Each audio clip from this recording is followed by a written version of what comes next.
appeared before the Congressional Committee to tell what I knew of activities which might lead to an attempt to set up a fascist dictatorship. The potential for the disastrous rise of misplaced power exists and will persist. The very word secrecy is repugnant in a free and open society, and we are, as a people, inherently and historically opposed to secret societies, to secret oaths, and to secret proceedings. President Bush signed a formal agreement that will end the United States as we know it, and he took the step without approval from either the U.S. Congress or the people of the United States. The secret organizations of the world power elite are no longer secret. It's known as the Bilderberg Group. Could their objective be world domination? I'm Jim Tucker. I've chased Bilderberg for 30 years. I'll never give up the chase. Bilderberg plan for the whole world is nothing less than world government. I'm not comfortable with that at all. Who elected these guys to run the planet? They are the elitists. They feel they should run the world for their own selfish interests. Now we can see a new world coming into view. A world in which there is the very real prospect of a new world order. Bilderberg is making great progress toward a world government, and only an educated, informed public can stop them in their tracks. David Rockefeller admits in his own memoirs that he wants to destroy the United States. Right. He's a traitor. It's good to be back at the Council on Foreign Relations. As Pete mentioned, I've been a member for a long time and was actually a director for some period of time. I never mentioned that when I was campaigning for re-election back home in Wyoming. Let us never tolerate outrageous conspiracy theories.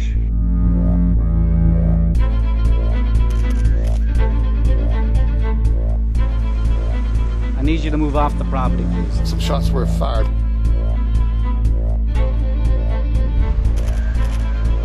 There's Bilderbergers right there. The Trans-Texas Corridor is a vital part because we stop it here in Texas. We stop the New World Order right here in Texas. This thing started here. And to save this country, we kill this damn thing here.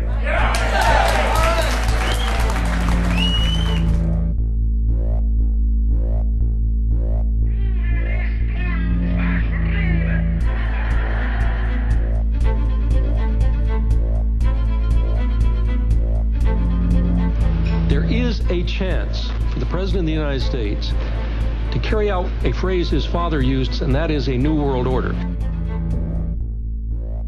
Your new world order will fall. Humanity will defeat you. The answer to 1984 is 1776.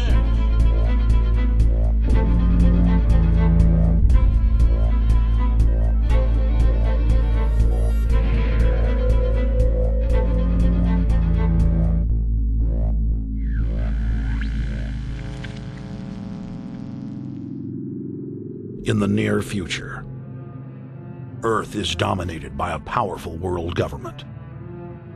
Once free nations are slaves to the will of a tiny elite. The dawn of a new dark age is upon mankind.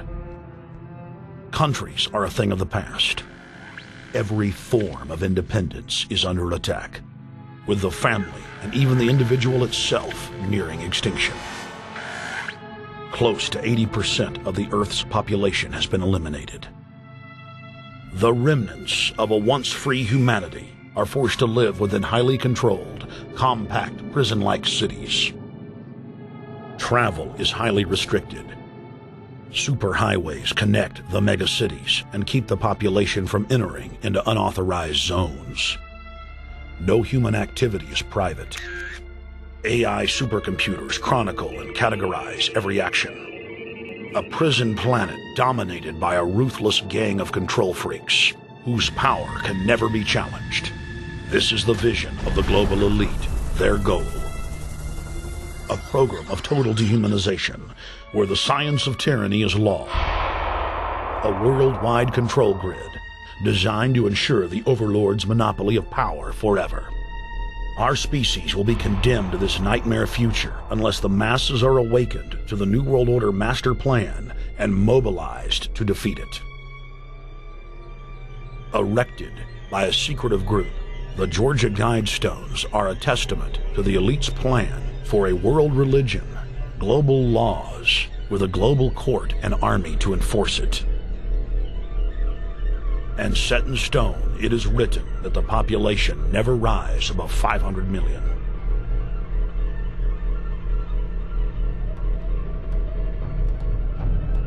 In this film, you will learn how our world is truly governed. You will see how highly secretive roundtable groups interlock to form a global intelligence network. This group has been steering planetary affairs for hundreds of years. Now, in the final stage, they prepare for open world government. A goal tyrants throughout history have lusted after. Dr. Michael Kaufman is a published ecologist specializing in ecosystem research, forest ecology, and ecosystem classification. Dr. Kaufman played a key role in blocking the ratification of the Convention on Biological Diversity in the U.S. Senate. The concept of a new world order has been around for centuries. It's been receiving tremendous play over the last half of the 20th century. George Bush, the first senior president, George Bush, used it a lot in his speeches and really implies that he really wants to see a order in which we have a universal or a global type of governance in which every human being on planet Earth is ultimately responsible to policies that are being formulated at the international level. It is a big idea, a new world order.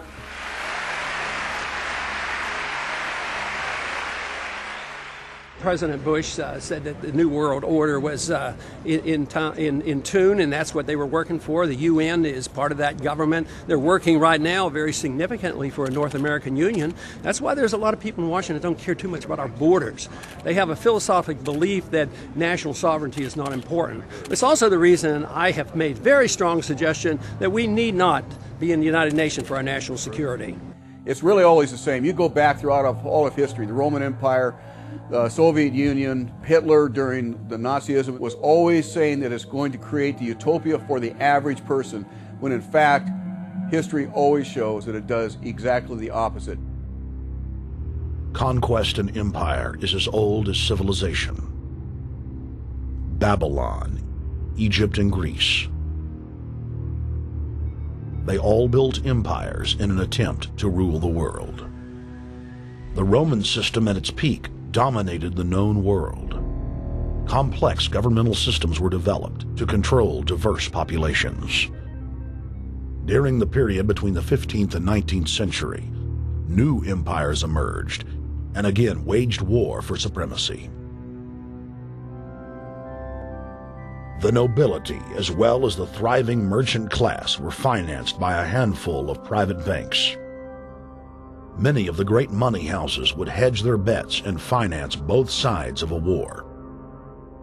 Sophisticated intelligence-gathering networks gave the financiers a clear edge over the governments they were slowly gaining control of. On the 18th of June, 1815, agents of the British arm of the Rothschild family looked on as Emperor Napoleon Bonaparte fought desperately to save his army from the jaws of a British-Prussian pincer attack. A Rothschild agent was able to get the news of Napoleon's defeat at the hands of Lord Wellington to Nathan Rothschild, a full 20 hours before the news reached London. Nathan, the head of the British arm of the Rothschild family, put out the rumor to the London Stock Exchange that Napoleon had won the war. Stocks plunged by 98%, and Rothschild was then able to buy up the entire British economy for pennies on the pound. When the news of Napoleon's defeat finally arrived, stocks soared. Britain was now the undisputed ruler of Europe, and Rothschild ruled England. The already dominant British Empire grew even more aggressive. Her troops and bureaucracy spread across the globe. the sun never set on Britannia's holdings. The banking cartel funded, in fact, since about 1800, they have funded both sides of almost every war. And of course, they're getting the interest off of the loans that they've given the various governments and the wars that they have actually helped stimulate and create. By 1900, Germany was a rising force and a leader of the Industrial Revolution. World War I, for instance, there was absolutely no reason to have World War I, except that it was an ideal opportunity for the banking cartel to make a pile of money by funding both sides of that particular war. On June 28, 1914, the heir to the Austrian-Hungarian throne, Archduke Franz Ferdinand, was assassinated while traveling in a motorcade.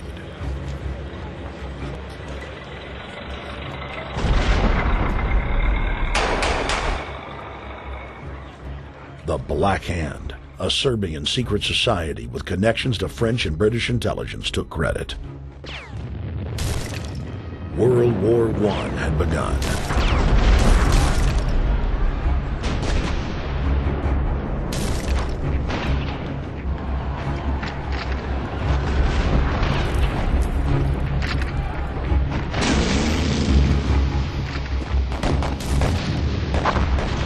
Armaments companies financed by Rothschild-controlled banks in Germany, France, England, and Austria bankrolled all the factions.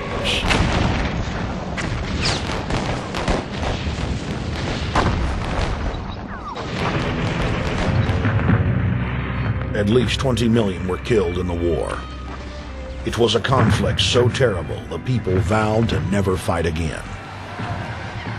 They dubbed it the war to end all wars.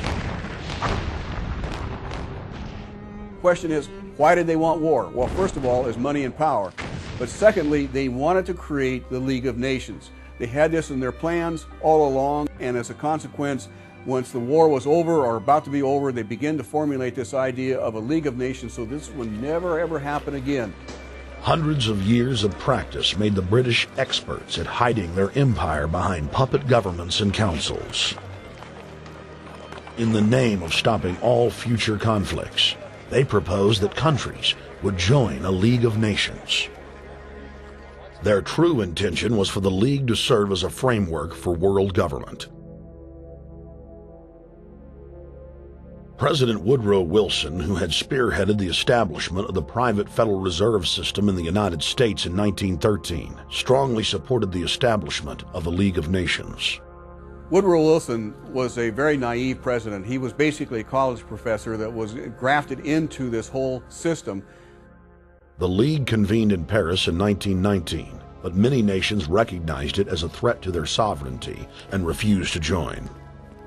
Frustrated by the U.S. Congress blocking the League of Nations, British intelligence, with the help of the Rockefeller family, set up the Council on Foreign Relations in New York City in 1921. The council recruited the best and brightest of American life to support the growth of the Anglo-American Empire. The CFR's stated mission is to abolish all nation-states in favor of an all-powerful world government administered by a tiny elite. By 1930, the promoters of world government had split into two interlocking camps: the Fabian socialists centered in London, and the fascist based in Italy and Germany. National Socialism will use its own revolution for establishing a new world order. Adolf Hitler. Supporters of the fascists in the United States and England believed that the military should be used to quickly transform the world into a new world order, while the more sophisticated practitioners of globalism stated that incrementalism was the sure path to world domination. Congressional Medal of Honor winner Major General Smedley Butler went public in 1934, exposing an attempt by the robber barons to launch a military overthrow of the United States.